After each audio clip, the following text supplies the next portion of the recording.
Hello, this is Jay Cooper, formerly Benjamin J. Cooper, video of running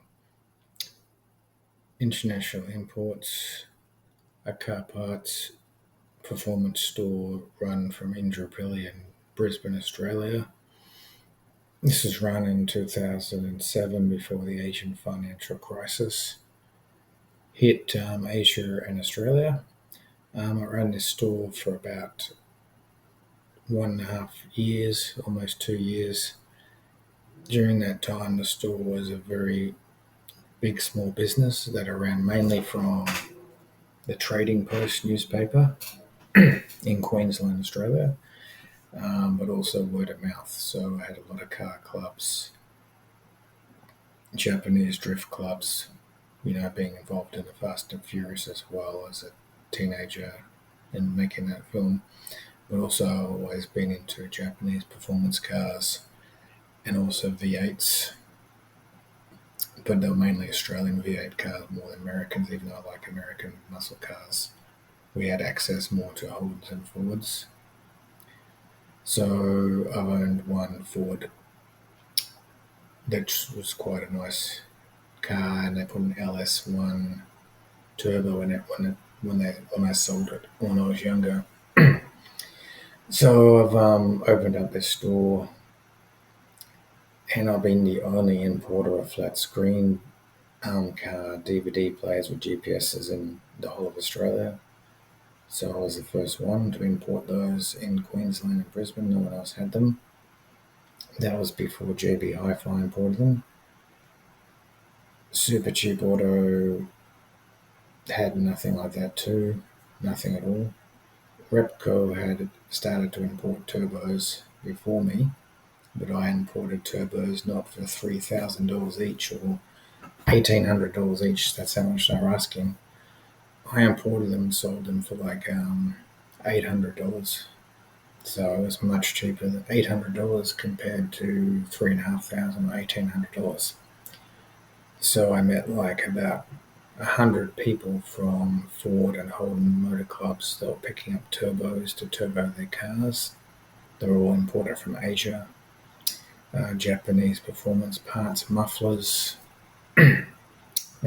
turbo gauges. Didn't have any problems with the stuff I imported. Stuff basically for nitrous. Only in moderation to import that because it's just too much trouble importing those things for a small business. Wings for cars, like the wing at the back.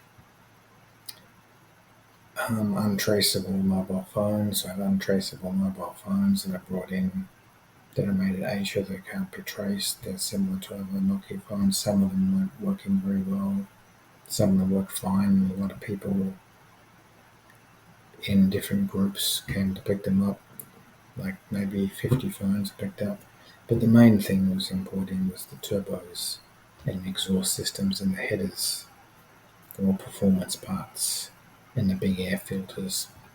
So I had a good shop going for quite a long time, and some people had come to ask me about the shop. I ended up opening a shop in Sydney.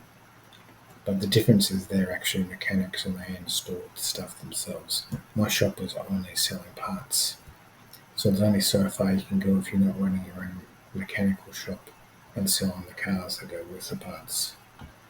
So that was a nice business I ran for about 1.5 years, made a lot of money. I was the only place in the whole West Brisbane that had a performance car shop. Near the end of the shop, though, they did have one at Upper Mount Gravatt near Sunnybank, which is a performance car place where you can get things tuned up, but I was the only small business in the whole area that was importing turbos at that price, flat screen DVDs with GPS. They have never had them in Australia before me. So I took all the sales for myself and for my partner at the time, paid all our bills off it, everything was fine. We had a lot of fun with the shop and got good status in the community for that industry.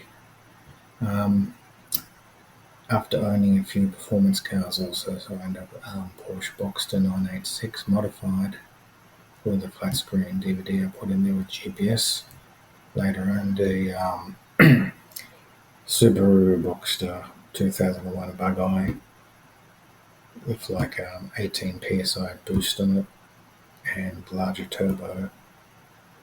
But it's only so far I can go on that car because the one model up I could have got an even bigger turbo. So we sold some of the bigger turbos to Europe, to Germans and Europeans, because we can't actually get them on my model car.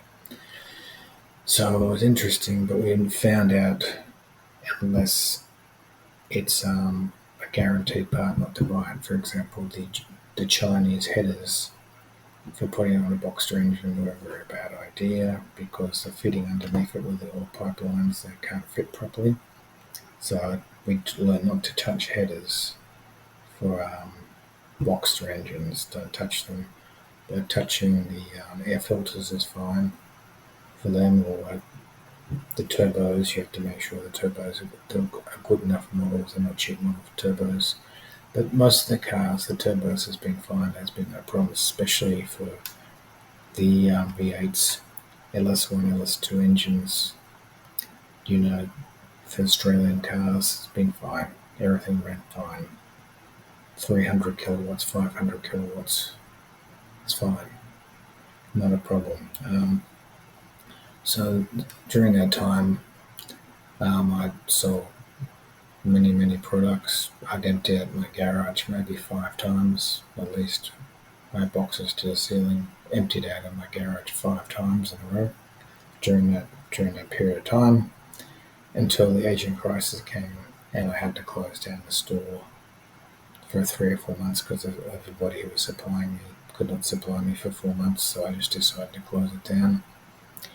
As I had other operations going on, I got to the point of finding out unless I'm installing these on cars and selling the cars that go with it, or fixing other people's cars and putting these parts on, there's a certain limit in how much money I could make as a small business without expanding and opening up a giant store or something like that.